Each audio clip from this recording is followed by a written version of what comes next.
What's good, people? It's been a long time, but today I'm gonna be talking about this book that we've been reading in class called Radium Girls by D.W. Gruger. A little bit of historical context. This book takes place in the midst of a period known as the Roaring Twenties.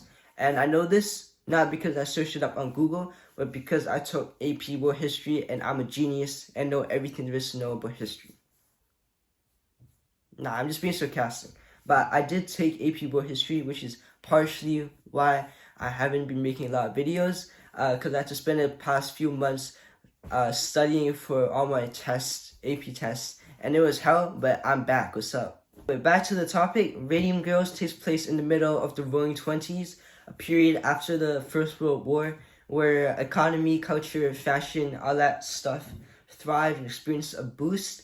And in the middle of all that, radium, which had been discovered by Marie Curie in the 1900s, began to be used and popularized as a sort of healing practice for its healing properties. Like, you get a headache, you get toothaches, whatever, you get prescribed radium.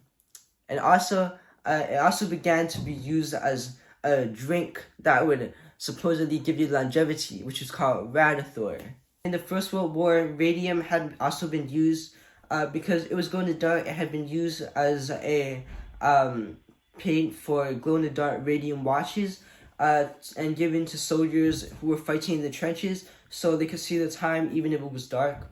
So in this period, glow-in-the-dark radium watches also became popular, but they need to recruit people to paint these watches. So they recruited a bunch of young girls, and these girls became known as the Radium Girls, hence the title of this book. And at first, the job of Radium Girls was pretty sought after because it was a pretty chill job. Like, you could skip school, bring on your friends, and lick radium like a popsicle and paint watches. Like, who doesn't want that? Okay, I should probably explain the licking radium like a popsicle, because that sounds kind of weird out of context. Basically, the Radium Girls were encouraged to take their paintbrushes, dip them in radium, and then lick them so that the tip was fine and they could do smaller, finer details like numbers on the watch. I'm not licking the paintbrush, but oops. Anyway, the Radium Girls and those who did lip pointing, those who interacted with radium and drank Radithor, they all began to slowly die and experience the effects of radium exposure, which includes these symptoms. And based on these real photos taken in that period, they look like they might have hurt. But anyway, let's get to the plot, because that's where the spicy stuff happens. So basically, the Radium Girls, as they were experiencing these symptoms of radium exposure, they decide to seek justice and the help that they deserve, the help and money that they need to hopefully cure these symptoms.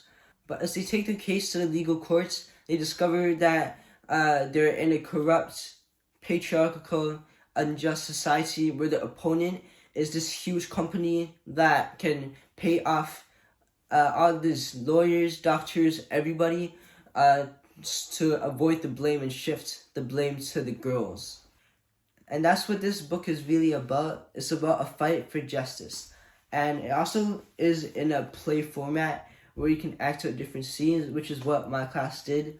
And it's just a new, unique way to convey your stories I've never seen before. Yeah, that's it for today. I'm bye.